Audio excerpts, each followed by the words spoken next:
अस्सलाम वालेकुम जी, मेरा नाम अबू बकर है।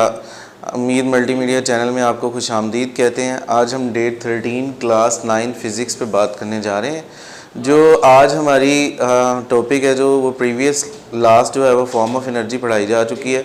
नेक्स्ट फॉर्म ऑफ एनर्जी जो है वो हम डिस्कस करने जा रहे हैं और उसमें जो है वो इंटर कन्वर्जन ऑफ एनर्जी जो है उसको भी हम जिक्र करेंगे।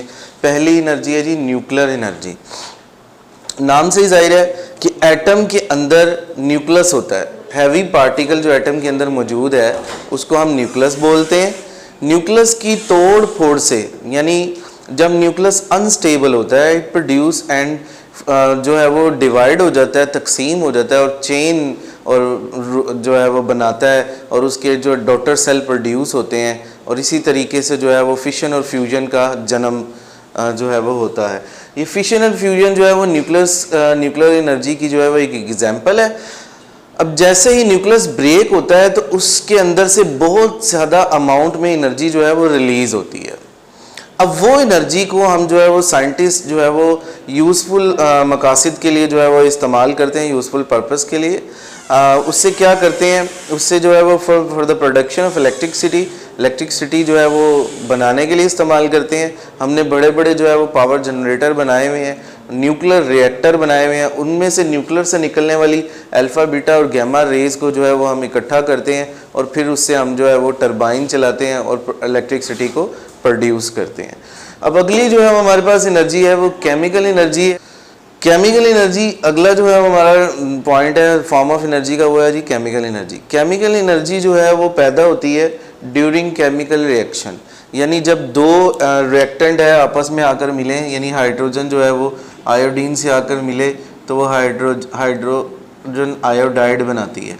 ठीक है, अब ये दोनों है रिएक्टेंट जब मिलते हैं तो एनर्जी रिलीज होती है, तो इसको हम केमिकल रिएक्शन कहते हैं और एक प्रोडक्ट बनाते हैं।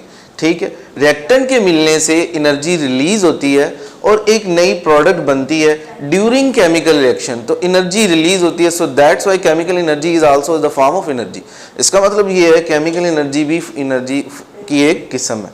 अब जो खुराक हम खाते हैं, ऑब्वियसली जब हमने खुराक बाहर से इनहेल की और हमने जो है वो उसको खाया, तो जैसे ही वो जाती है, किसी किस्म की भी खुराक हो, चाहे हम आप एग ले लें, किसी भी उसमें डिफरेंट कैलोरीज होती हैं, जैसे ही वो आपकी बॉडी के अंदर जाती हैं तो आपकी बॉडी उसे डाइजेस्ट करती है। आपके स्टमक में जो है वो गैस्ट्रिक जूस है, HCl है, विलाई है, जब वो अपना वर्किंग करते हैं तो फूड से जो है वो एनर्जी रिलीज़ होती है, तो वो भी केमिकल एनर्जी भी is a form of energy है। इसी तरह जो है वो कोयले के जलने से, लकड़ी के जलने से, या भी कोई भी फ्यूल जैसे कैरोसिन ऑयल है, पेट्रोल है, या भी जो CNG है, इसी तरह नेचुरल गैस है, ये सब के जलने से भी जो है वो एनर्जी रिलीज़ होती है। So that's why chemical energy भी एनर्जी की एक फॉर्म है, किस्म है। इसी तरह आगे आते हैं साउंड एनर्जी। साउंड हमेशा जो है वो पैदा होती है फॉर द वाइब्रेटिंग बॉडी, जब बॉडी वाइब्रेट करती है। जैसा कि मैं अभी स्पीक कर रहा हूँ तो मेरी जो है वो थ्रोट में एक वोकल बॉक्स है जिसे हम वॉइस बॉक्स कहते हैं, वहाँ से आवाज़ निकलती है, तो एक लिसनर जो उसे ऑब्जर्व कर रहा है तो वहाँ तक उसे आवाज़ जो है वो प्रोपोगेट कर जाती है। तो इसका मतलब ये हुआ कि जो साउंड जो है वो वाइब्रेटिंग बॉडी से पैदा होती है। जब बॉडी वाइब्रेट करती है, whenever you knock a door, जब आप किसी दरवाजे को बजाते हैं और ये बीट अ ड्रम या फिर एक ड्रम को बीट करते हैं, इट प्रोड्यूस अ साउंड, तो साउंड पैदा होती है। तो साउंड की जो एग्जांपल्स है, जैसा कि मिसाल के तौर पर लार्जर ड्रम होगा, उसका एरिया ज़्यादा होगा, it produce a larger sound. बड़े एरिया से जो है वो साउंड पैदा होगी तो ज़्यादा जो है वो आवाज़ आएगी, और स्मॉलर ड्रम होगा, उसका जो एरिया अगर छोटा होगा तो साउंड कम महसूस होगी। तो सारी बातें जो है, अगर हम सितार के जो है तारों को छुएं तो उनसे भी आवाज़ पैदा होती है। इसका मतलब ये है कि साउंड पैदा करने के लिए बॉडी का वाइब्रेट करना बहुत ज़रूरी है। तो साउंड भी एनर्जी की एक किस्म है। आगे हम आते हैं जी heat energy. Heat also is a form of energy. Heat जो है वो एनर्जी की एक और किस्म है।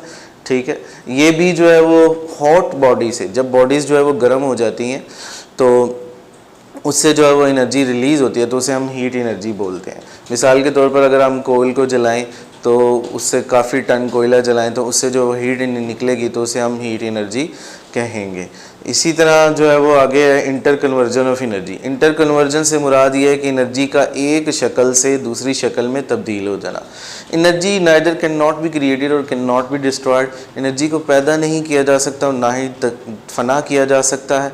It can be converted from one form to another form. ये एक शक्ल से दूसरी शक्ल में तब्दील हो सकती है। मतलब मिसाल के तौर पर हमारे पास दो किस्म की एनर्जीज़ हैं, एक जो है वो पोटेंशियल एनर्जी है और एक जो है वो काइनेटिक एनर्जी है। अब store water in a dam, जब तक पानी जो है वो वाटर में स्टोर रहता है और स्टिल रहता है, वो पोटेंशियल एनर्जी की है किस्म है। इसी तरह वाटर को जब हम टरबाइन के ज़रिए जो है वो सर्कुलेट करता है डैम के अंदर, वो टरबाइन चलते हैं और काइनेटिक एनर्जी जो है वो प्रोड्यूस होती है और इलेक्ट्रिसिटी बनती है। जब तक हम उसको जो है वो पानी को उठाते हैं और उठाकर जो है वो एक बुलंद सतह पर लेकर जाते हैं, फिर पानी जो है वो जब तक हवा में रहता है और जब नीचे नहीं गिर जाता तो उतने सेकंड में उसके अंदर जो है वो पोटेंशियल एनर्जी स्टोर्ड होती है। जैसे ही वो आकर टरबाइन पर करता है तो एनर्जी एक शक्ल से यानी पोटेंशियल एनर्जी से काइनेटिक एनर्जी में तब्दील हो जाती है और इलेक्ट्रिसिटी जनरेट होती है। तो ये एक एग्जांपल है इंटर कन्वर्जन ऑफ एनर्जी की। इसी तरह समंदर की सतह पर जो है वो जब बहुत ज़्यादा गर्मी पड़ती है तो सनलाइट जो है वो बहुत सारा पानी जो है वो अब्जॉर्व करती है और वो पानी जो है वो वेपोरेट होता है, यानी बखरात की शक्ल में जो है वो फ़िज़ा में उड़ता है, एटमॉस्फेयर में इट प्रोड्यूस अ क्लाउड और वो क्लाउड बनाता है।